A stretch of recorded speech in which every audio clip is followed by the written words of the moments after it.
ओम वेद प्रेमियों, सुधी श्रोताओं, संप्रति हम सब ऋग्वेद के द्वितीय मंडल के 13वें सूक्त के 10वें मंत्र या ऋचा की व्याख्या में प्रवेश कर रहे हैं। इस मंत्र के दृष्टा ऋषि हैं गृत्समद, छंद है जगति और देवता हैं इंद्र। संबंधित मंत्र का प्रतिपाद्य है इंद्र की शक्ति और सुव्यवस्था के कारण वह पूज्य है। अब संबंधित मंत्र का सर्वप्रथम पाठ हो जाए। ओम विश्वेदनुरोधना अस्य वंश्यं ददुरस्मै दधिरे कृत्नवेधनम् शर्णस्तब्धाविष्टिरः पञ्चसन्दृशः परिपरो अभवस्सास्युक्त्याः। अब 10वें मंत्र की व्याख्या प्रस्तुत की जा रही है। इस ऋचा या मंत्र में ऋषि बताना चाह रहा है कि सारी सृष्टि इंद्र की शक्ति का लोहा मानती है। नदियां अनुशासित उसी के देख रेख में बहती हैं। ऋत्विज उपासक भी उसे आहुतियाँ प्रदान कर उसके अनुशासन की प्रशंसा कर उपासना में रत रहते हैं। और इंद्र भी उन सब का ध्यान रखता है। इंद्र के प्रशासन और प्रबंधन कौशल के लिए इंद्र अस्तुत्य है। इन्हीं भावों का इस मंत्र में विस्तार है। शब्दार्थ देखें। विश्वायित यानी संपूर्ण रोधना। रोधना हमारे नदियाँ, तो विश्वायित रोधना हमारे सारी की सारी नदियाँ। तो अब रोधन का प्रचलित अर्थ तो नदी नहीं है, लेकिन जैसा हम निवेदन करते आए हैं कि शब्दों का निर्माण और किसी वस्तु को शब्द का चोला पहनाना उसके गुण के आधार पर होता था।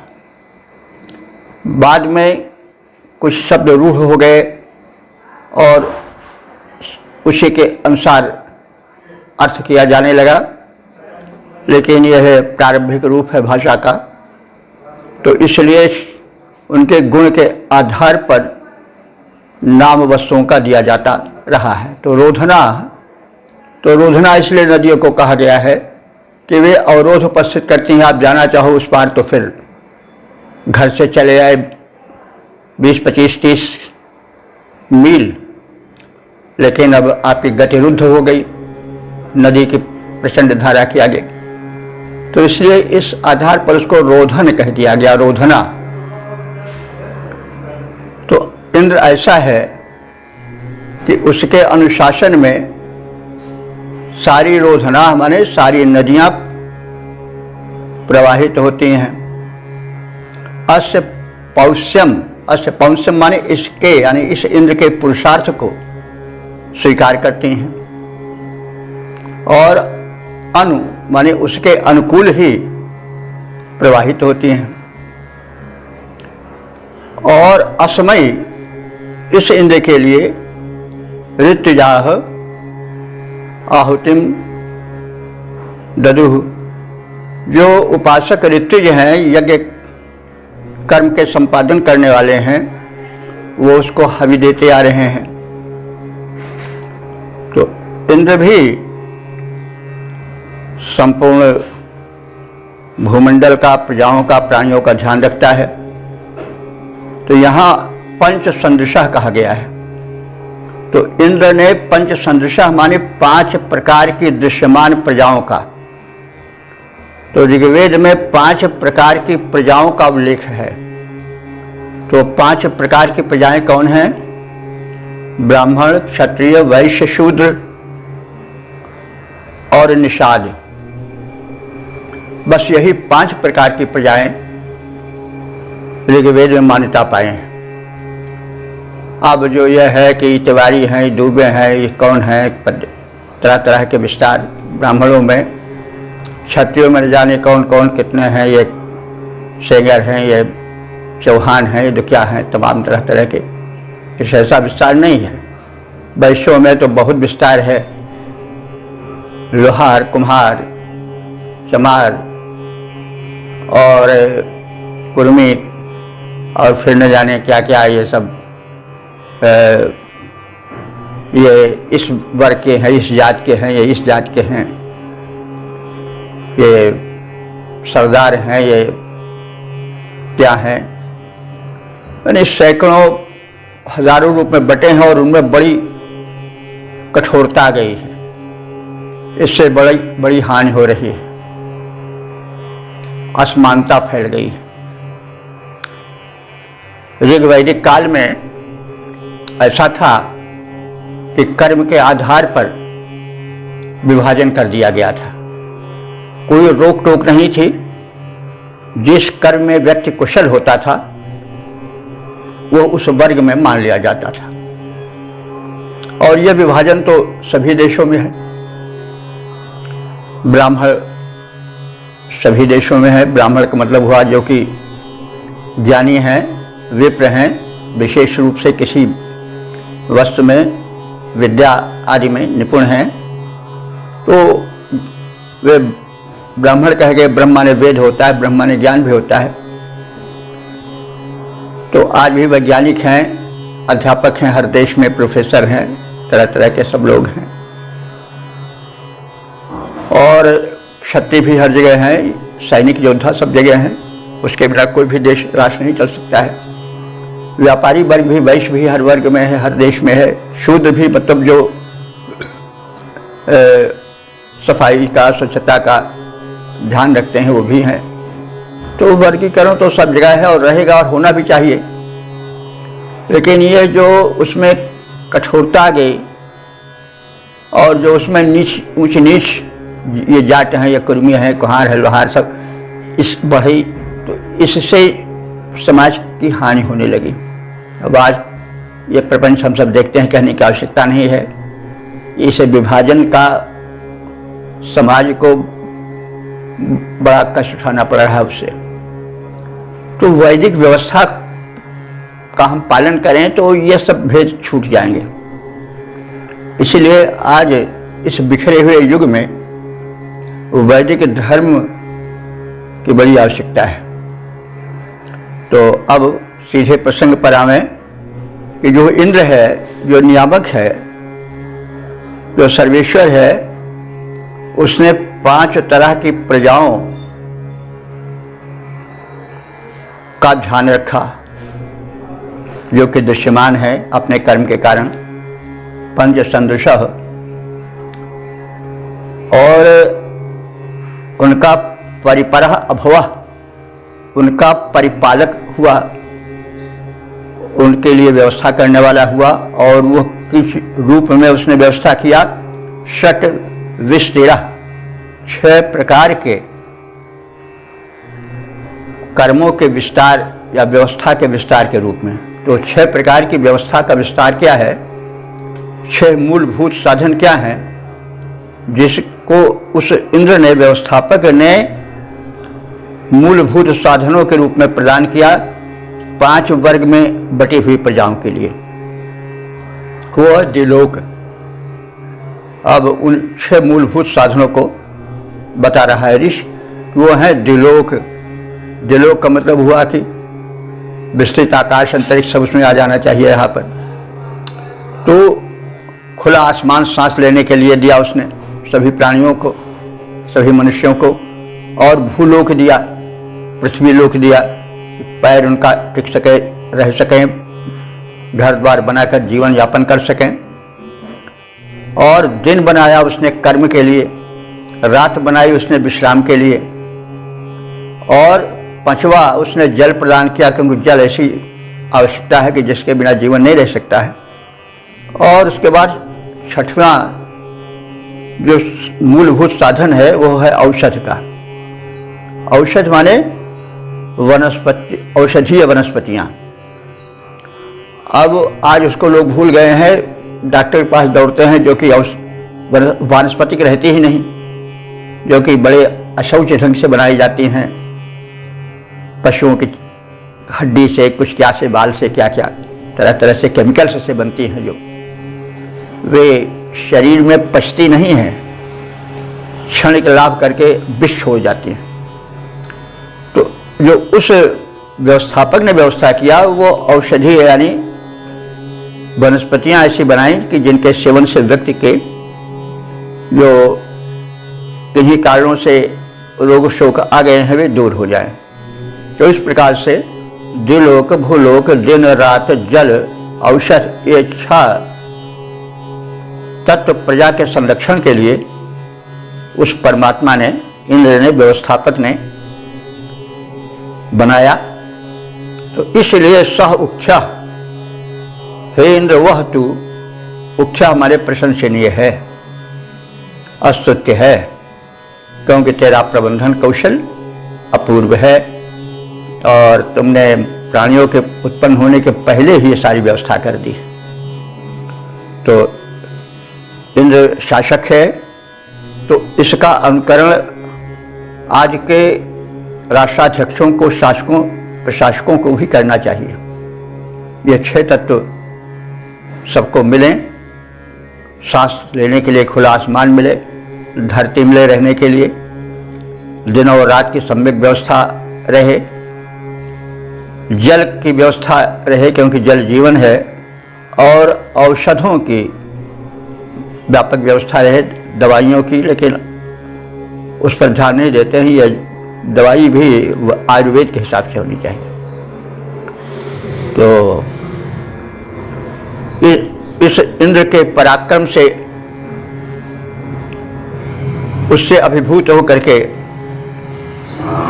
अनुकूल हुई सारी नदियां प्रवाहित होती हैं।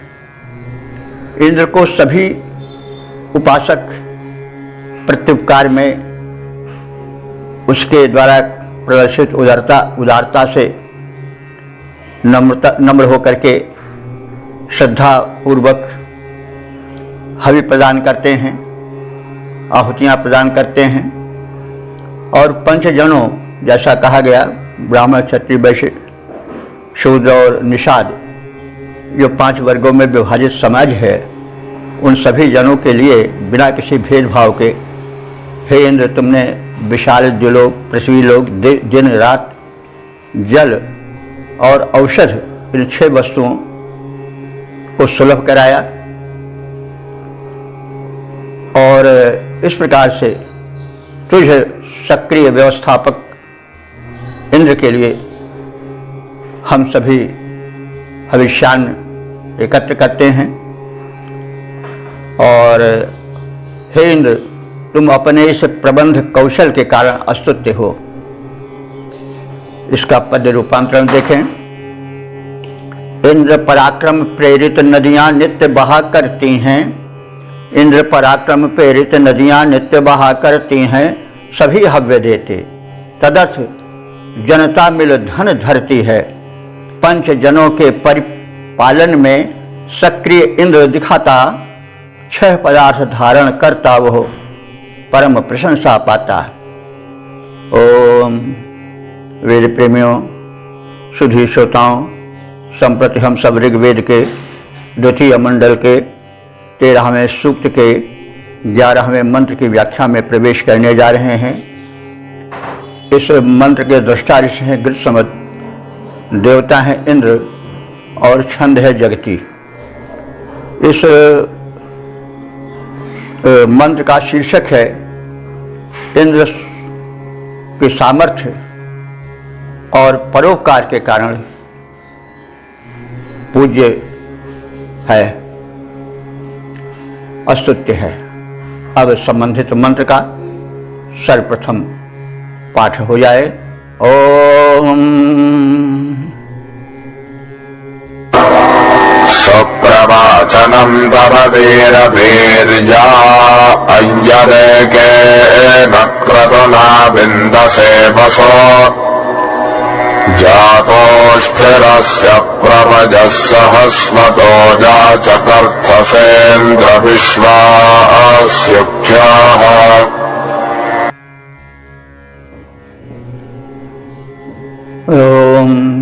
इस 11वें मंत्र में इंद्र की न्याय व्यवस्था, कुशल प्रबंधन, जो अत्याचारी हैं, जो दुर्व्यवहारी हैं, आसुरी प्रकृति के हैं, उनके धन को लेकर के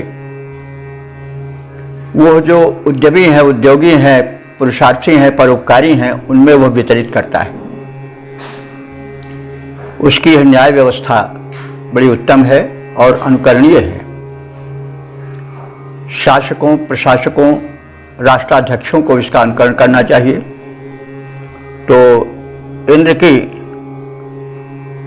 दुष्टों के विनाश और सज्जनों के संवर्धन की बात कही गई है। शब्दार्थ की ओर प्रस्थान करें। वीर, हे शूरवीर इंद्र, तुम एकेन क्रतुना, एक ही कर्म द्वारा, एक ही पराक्रम से, एक ही क्रतु माने जो यज्ञ कर्म होता ही है, तुमने एक ही क्रतु से, एक ही कर्म से, एक ही पुरुषार्थ से, एक ही प्रहार से दुर्जनों के धनों को एक ही झटके में छीन लिया है और उस धन को विंदसे माने प्राप्त कराया है, वितरित किया है। किसे? सज्जनों को, उद्यमियों को, उद्योगियों को, पुरुषार्थ करने वाले परोपकारियों को। तव वीर्यम, तेरा यह पराक्रम धन्य है, सुप्रवाचनम, सराहनीय है, अस्तुत्य है। सहस्वतः बलि, सहस्वतः माने साहस वाला, बल वाला।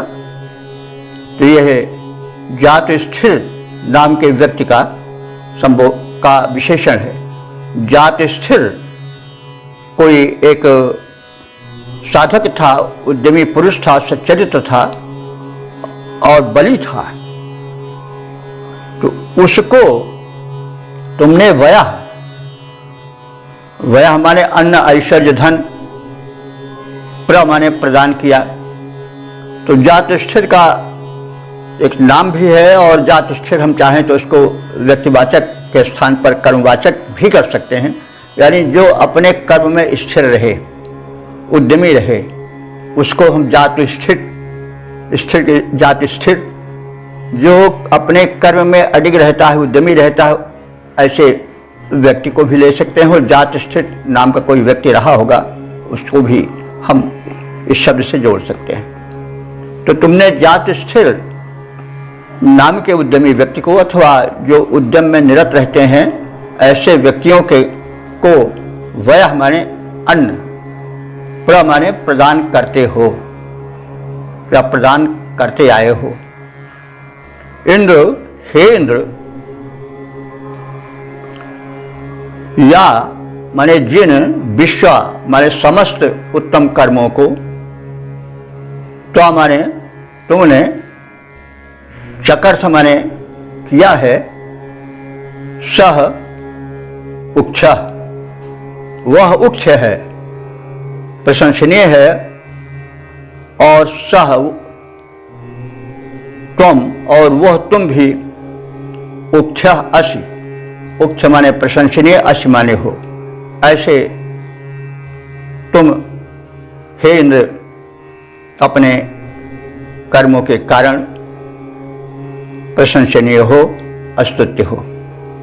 तो हे इंद्र, तुम इतने समर्थ हो कि एक बार के प्रयत्न से ही, यानी एक ही झटके में दुष्ट शत्रुओं के धनों को छीन लेते हो और उसे सज्जनों को, उपासकों को प्रदान कर देते हो। तेरा यह पराक्रम, प्रयास सराहनीय है।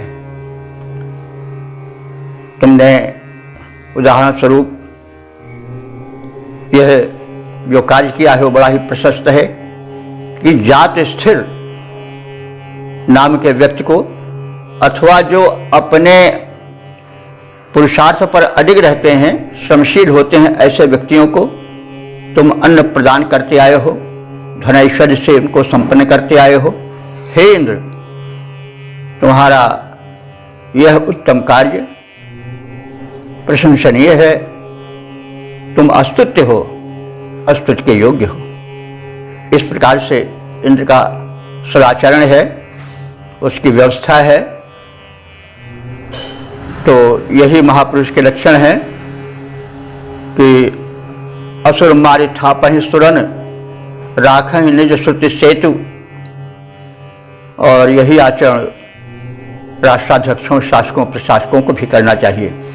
ऋषि ने इस मंत्र या इस ऋचा का दर्शन या इस संदेश को इसीलिए प्रेरित किया है, कि प्रस्तुत किया है कि लोग उस पर चलें, तो हम सब अर्थ जानें, अर्थ जान करके अपने जीवन को सार्थक बनाएं और तदनुसार आचरण करें।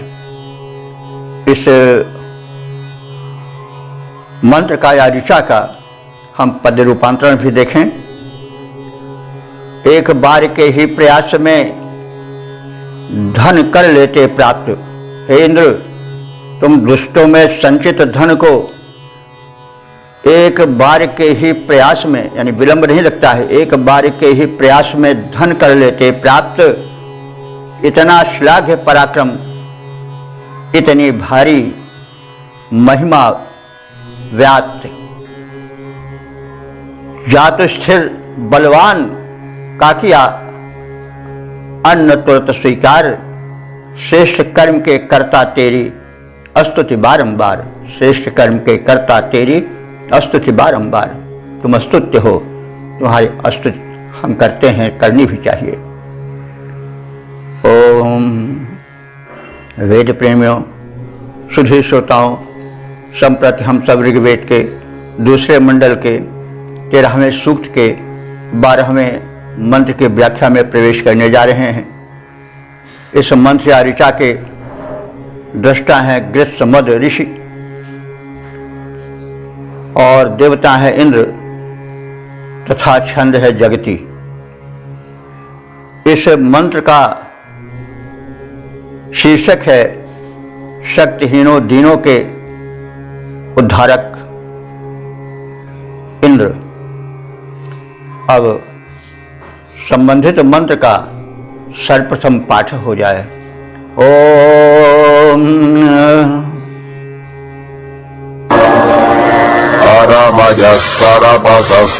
परमजस्तरपसस्तराजकं दुर्वेदजे च वैयाजत श्रुतिम् नीचासन्तमुदनजः पराव्रजम् प्रान्धम् श्रोणम् श्रवजन् सास्युभ्याः। ओम। इस 12वें मंत्र में इंद्र को असहायों का सहायक बताया गया है। कुछ व्यक्तियों के नाम भी लिए गए हैं जिनका उद्धार इंद्र ने किया है और इस प्रकार से संदेश दिया गया है कि जो समर्थ हैं, शासक हैं, राष्ट्राध्यक्ष हैं, वे सभी इंद्र का अनुकरण करें और जो जनता हैं, सामान्य व्यक्ति हैं, वो इंद्र पर विश्वास करें और उस पर श्रद्धापूर्वक सत्कार्य करें। अब शब्दार्थ भावार्थ की ओर प्रस्थान करें। हे इंद्र, तुमने तुर्वीत्य क्या वय्य वाय, तुमने तुर्वीत नाम के व्यक्ति को और वय्यवाय, वय्य नाम के व्यक्ति को, जो है वह कम कहते हैं सुखपूर्वक, आनंद, कम को आनंद कहते हैं या सुख कहते हैं, तो तुमने तुर्वीत और वय्य नाम के देव उद्यमियों को, जिनका पथ अवरुद्ध हो रहा था, उनको सुखपूर्वक सर्वपसह तराय, जल से उस पार जाने के लिए, श्रुतिम माने उस प्रवाह को नियंत्रित करके उनके लिए राह बना दी। अरमया माने जल प्रवाह को नियंत्रित किया और उनके लिए राह बना दी। तो शासकों प्रशासकों को भी चाहिए, राष्ट्राध्यक्षों को भी चाहिए कि जो उद्यमी व्यक्ति हैं, व्यापार कर रहे हैं, अन्न राशि को, अन्न धन को दूसरी ओर ले जाना चाहते हैं, तो उनके लिए वो नदी आदि पर पुल बनावे और तरह तरह की व्यवस्था करें, जैसा इंद्र ने किया। तो तुर्वीत तो नाम भी है, वय्य नाम भी है, और क्योंकि नाम का भी कुछ अर्थ होता है, इससे तुर्वीत और वय्य को कहते हैं। तुर्वीत माने जो पराक्रम करे, पुरुषार्थ करे, और वय्य वह है जो अन्न धन को श्रम पूर्वक उत्पन्न करे। तो वो जब आगे वितरण के लिए बढ़ने लगे तो जो जल प्रवाह हैं सरितादि के रूप में वो बाधक न हो सकें, इसलिए जैसे इंद्र ने इन दो व्यक्तियों को या इन दो कोटि के व्यक्तियों को जाने की राह बना दिया जल प्रवाह को रोक करके, वैसे शासक भी करें।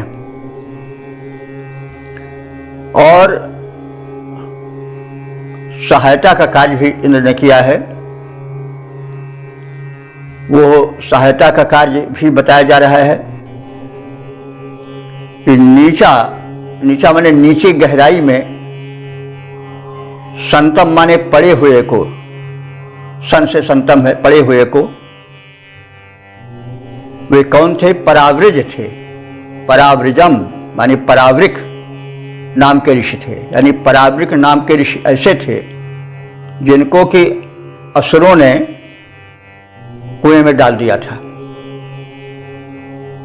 आपत्ति में पड़े थे। तो वो नीचा माने बड़ी गहराई में पड़े थे, और ऐसे गहराई में पड़े हुए परावृजम माने परावृक ऋषि को उत अनया, तुम ऊपर निकाले, उनका उद्धार किए। और शवयन, और इस प्रकार से अपने उद्धारक नीति के कारण प्रशंसा पाते हुए तुमने अंधम श्रवणम, अंधे और पंगु ऋषि को दृष्टि प्रदान की। अंधम श्रवणम, अंधे और बहरे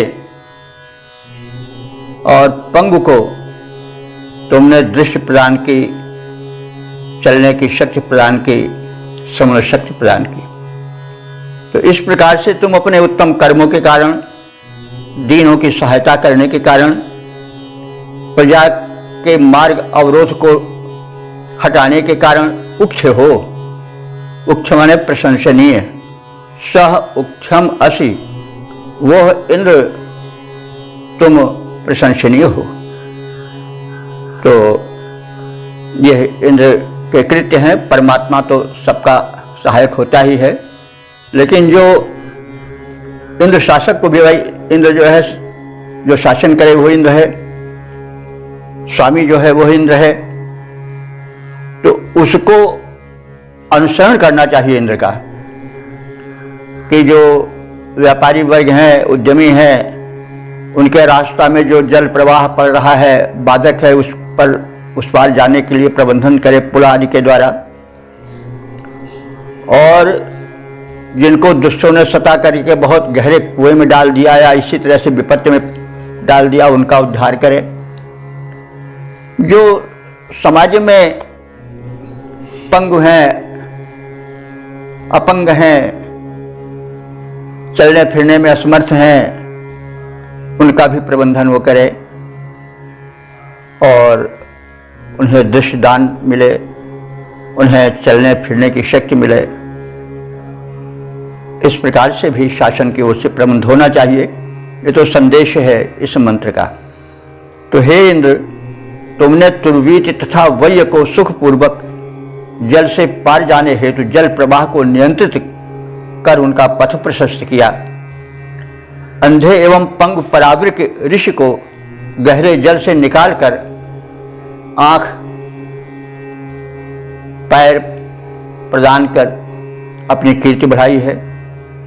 इस प्रकार से अपने इस लोक रक्षक रूप के कारण तुम परम प्रशंसनीय हो, तुम प्रशंसा के पात्र हो, महान हो। हम तुम्हारी स्तुति करते हैं। इसका पद रूपांतरण देखा जाए, तुर्वीति तथा वय को तुमने सरिता से पार कराया, तुर्वीति तथा वय को तुमने सरिता से पार कराया, जल प्रवाह को किया नियंत्रित, मार्ग प्रशस्त बनाया, अंध पंगु को नैन चरण दे, जल से पार लगाया। इस प्रकार तुम बने प्रशंसित, सुयश अखंड कमाया। ओम। वेद प्रेमियों, सुधी श्रोताओं, संप्रति हम सब ऋग्वेद के द्वितीय मंडल के 13वें सूक्त के 13वें मंत्र की व्याख्या में प्रवेश करने जा रहे हैं। इस मंत्र के दृष्टा ऋषि हैं गृत्समद, छंद है त्रिष्टुप और देवता हैं इंद्र। इस मंत्र का प्रतिपाद्य है इंद्र से समृद्ध जीवन और श्रेष्ठ संतान प्राप्ति की कांक्षा। अब संबंधित मंत्र का सर्वप्रथम पाठ हो जाए। ओम। अस्मभ्यं तद्वसादानाजराधस्वमर्थयस्व बहुते एव सव्यम् इन्द्रजच्चित्रं श्रवस्या अनुद्यान् बृहद्वदेव विदथे सुवीराः। ओम। 13वें मंत्र में इंद्र रूप परमात्मा से धन की कामना दान के लिए की गई है और उसके प्रति नम्रता, समर्पण और भक्ति की भावना करने की प्रेरणा दी गई है। और अब इस मंत्र जिसमें कि कथित भाव भरे हैं, हम शब्दार्थ सहित जानने की चेष्टा करें। वसु इंद्र, हे इंद्र, तुम वसु माने धन के स्वामी हो, धन के से संपन्न हो। ते वसव्यम बहु, तुम्हारा धन, तुम्हारा ऐश्वर्य, तुम्हारा आश्रय बृहद है, व्यापक है। तो तुमसे तत् राधा, तुम्हारा वह व्यापक धन, राध कहते हैं धन को, इसी से राधा आदि बाद में बना होगा। तो तत् राधा, तुम्हारा वह धन, दानाय अस्मभ्यम, अर्थयस्व, तो तुम अपना वह व्यापक धन हम सब उपासकों को दानाय माने दान के लिए सम अर्थयस्व प्रदान करो। तो हमें दान के लिए धन दो, संग्रह के लिए नहीं। संग्रही बुद्धि नहीं होनी चाहिए। यत चित्रम, चित्र कहते हैं विलक्षण, आकर्षक। तो यत चित्रम, जो तेरा अपूर्व धन है, अनुद्यून, अनुद्यून माने दिनों दिन, प्रतिदिन, शवस्याह, हम सबको देने की इच्छा करो। यानी तुम्हारा जो व्यापक धन है वो हमें प्रतिदिन उपलब्ध होता रहे, ऐसी कृपा करो। और हम उसके प्रति तुम्हारे अनुग्रह के प्रति कृतज्ञ हुए सुवीराह, अपने उत्तम वीर पुत्रों के साथ विदथे यज्ञ में बृहत वदेम, तुम्हारे व्यापक यश को वदेम माने प्रस्तुत करें, बोलें। यानी हम तुम्हारे व्यापक यश का गुणगान करें। यह परिस्थिति बनाओ कि हमें धन दो, हमें दान बुद्धि दो। हम धन दान के लिए, सामाजिक कल्याण के लिए प्रयोग मिला में, और तुम प्रतिदिन हम पर ऐसी कृपा करते रहो, हमें प्रदान करते रहो, हमें वंचित मत रखो। और हम तुम्हारे उपकारों के प्रति अकृतज्ञ न बने, अहंकार आज में न डूबें, अपना न धन को माने, और कृतज्ञ बने अपने वीर संतानों के सहित जो तुमने हमें प्रदान किया है, जिसकी हम तुमसे याचना करते हैं। यज्ञ कर्म करें और उस यज्ञ कर्म में लोकोपकार में हम तुम्हारे बृहद वदेम, उस व्यापक यश का गुणगान करें। ऐसी परिस्थितियां बनाओ। तो इस प्रकार से बड़ी उदात्त भावना इस मंत्र में दिखाई गई है। यह इस मंत्र के समापन वाला मंत्र है और ऋषि अपनी अंतिम इच्छा इसमें व्यक्त करता है।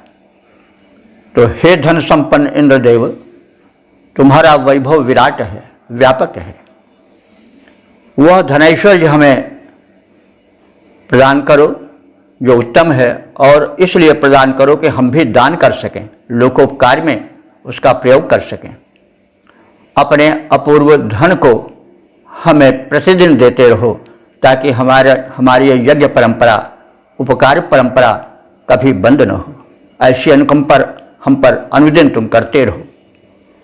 और उसके प्रति कृतज्ञ हुए हम अपने वीर संतानों के साथ यज्ञ कर्म करें और उसमें तुम्हारे विस्तृत यश का गुणगान करें, तुम्हारे स्तुतियां करें।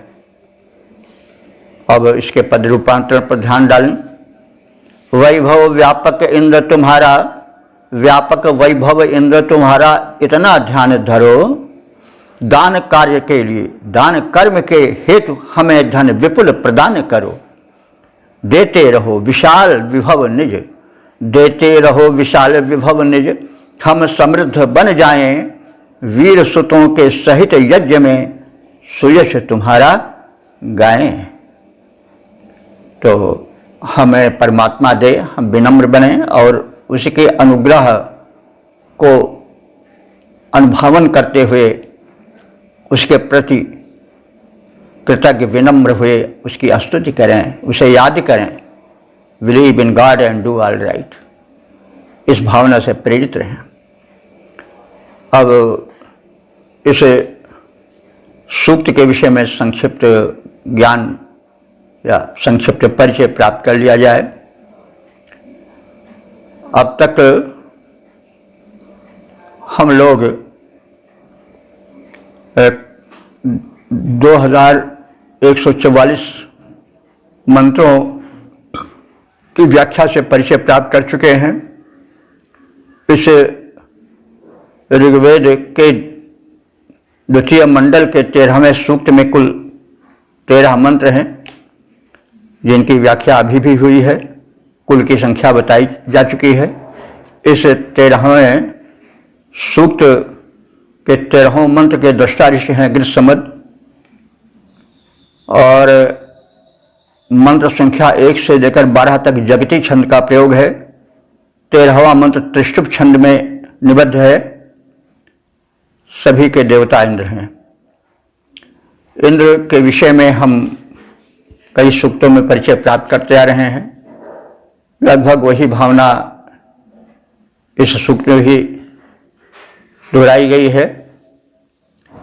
इस सूक्त में इंद्र को एक सार्वभौम शक्ति रूप में देखा गया है जो परम पराक्रमी है, अपनी बनाई हुई सृष्टि के प्राणियों का ध्यान रखता है, उसके लिए तरह तरह की व्यवस्थाएं बनाता है और प्रेरणा भरता है कि उसके उपासक जीवन उद्यमी व्यतीत करें, यज्ञीय भावना से कर्म करें। यज्ञीय भावना का अर्थ हुआ लोकोपकार को ध्यान में रख करके कर्मशील बने, यज्ञ करें और श्रद्धा विश्वास पूर्वक समर्पण पूर्वक जीवन बिताएं। तो क्योंकि जो हमें दे रहा है उसको याद न करना कृतज्ञता है।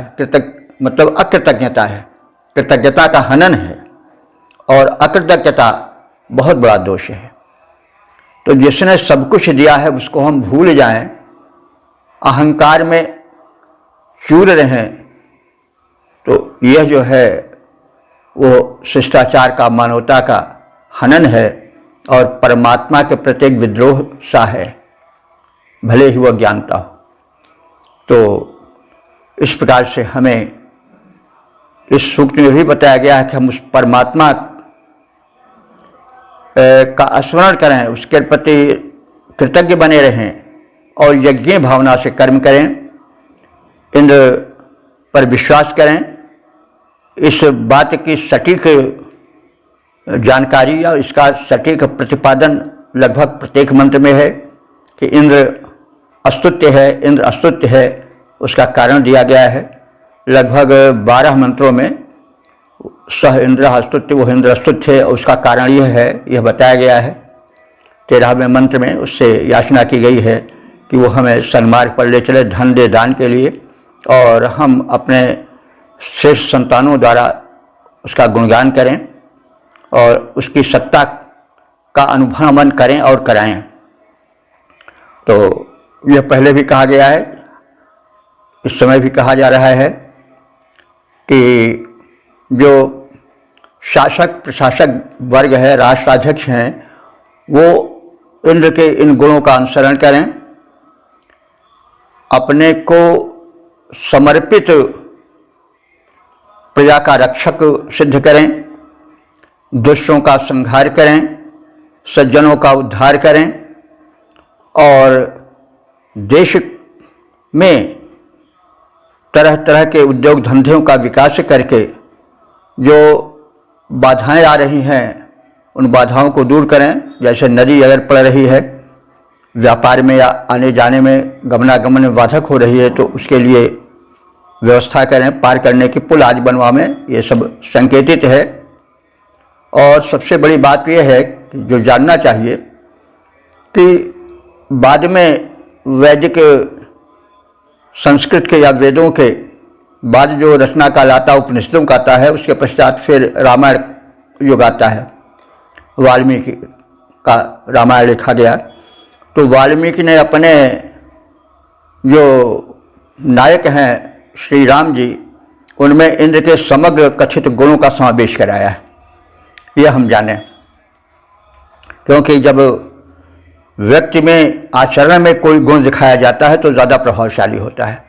कृपा करो, क्षमा करो, दान करो, यह कहने में बहुत थोड़ा प्रभाव डालता है, लेकिन जब कोई एक पात्र ऐसा सक्षम आता है जो दुष्टों का मान मर्दन करता है, निर्धनों की सहायता करता है, अपाहिज अपंगों विकलांगों का रक्षक बनता है और मानवता के शत्रुओं राक्षसी प्रवृत्तियों का संहार करता है तो वह बड़ा ही आकर्षक व्यक्तित्व वाला हो जाता है, उसके प्रति या संपूर्ण प्रजा उसके प्रति विनत होती है। तो यही सब राम का चरित्र भी है जो इंद्र का चरित्र है। लेकिन इंद्र को जिस रूप में आज हम देखते हैं उस रूप में ना देखें। जो इंद्र आज का है वो तो अनेक दुर्बलताओं की खान है। उसको जो देखो वही खदेड़ता है, कहीं रावण, कहीं कुंभकर्ण, कहीं मेघनाद, कहीं और सब। तो वो इंद्र मानव इंद्र है, जैसा हम पहले भी कह आए हैं। वो एक चुना हुआ इंद्र है, कुछ शर्तों पर एक गद्दी पाने वाला इंद्र है। वही इंद्र नहीं है जो ऋग्वेद का इंद्र है। तो ऋग्वेद के इंद्र को हम ध्यान रख करके जो एक इंद्र विषय का, देवता विषय के थोड़ा लचर दृष्टिकोण आया है, इसे दूर करें। जब मनुष्य देवता बन गए तो जो वास्तविक देवता थे वो उसकी छाया में दब से गए। तो इस बात को हम ध्यान रखें। कोई किसी पंथ की पूजा उपासना के प्रति हमारा कोई विरोध नहीं है, लेकिन हाँ, वास्तविकता को ध्यान में रखें और जो वैदिक देवता हैं उनके प्रति विनम्र रहें। आज हम विनम्र नहीं रह रहे हैं, तभी तमाम कष्ट हो रहा है। अग्नि देवता को हम एटम बम में डाल करके संहार कर रहे हैं, प्रदूषण फैला रहे हैं, पेट्रोल जला करके तरह तरह से, और नदियों को प्रदूषित कर रहे हैं। ये सब देवियां हैं, देवता हैं, तो इनके पर श्रद्धा नहीं रही है। इनको देखते तो हैं लेकिन वो श्रद्धा नहीं है जो श्रद्धा हम पाषाणी मूर्ति में रखते हैं, किसी ग्रंथ में रखते हैं। अगर वही श्रद्धा हो जाए तब तो फिर सारा काम ही बन जाए। तो इसलिए हम यथार्थ को ध्यान में रख करके ज्ञान के नेत्रों से युक्त होकर के कार्य करें। अंधविश्वास में फंस करके या कट्टरता में पढ़ करके, जैसे कुछ कट्टर लोग हैं जो यह उसको मूर्खता ही कही जाएगी वह बात कि बस हम जो कह रहे हैं उसको, उसके खिलाफ कोई कहेगा तो उसकी जीभ काट ली जाएगी, उसको दंड दिया जाएगा, उसको मार दिया जाएगा, क्योंकि हमारा ही धर्म या हमारा ही सिद्धांत, हमारा ही ग्रंथ एकमात्र पवित्र ग्रंथ है और सब। तो ये सब मतलब ठीक नहीं है। वैदिक देवताओं को अगर स्थापित कर दिया जाए तो सारे संकट दूर हो जाएंगे, क्योंकि ये देवता समदर्शी हैं, सबके आंगन में चमकते हैं, सबके आंगन में जाते हैं, सबका कल्याण करते हैं। तो वैदिक धर्म की पुनः स्थापना हो, यह मेरी कामना है। और अब हम वाणी को विराम दे रहे हैं और अगले बैठक में अगले सूक्त और मंत्र में प्रवेश करेंगे। तब तक के लिए ओम जय वेद, जय भगवान, जय परमात्मन।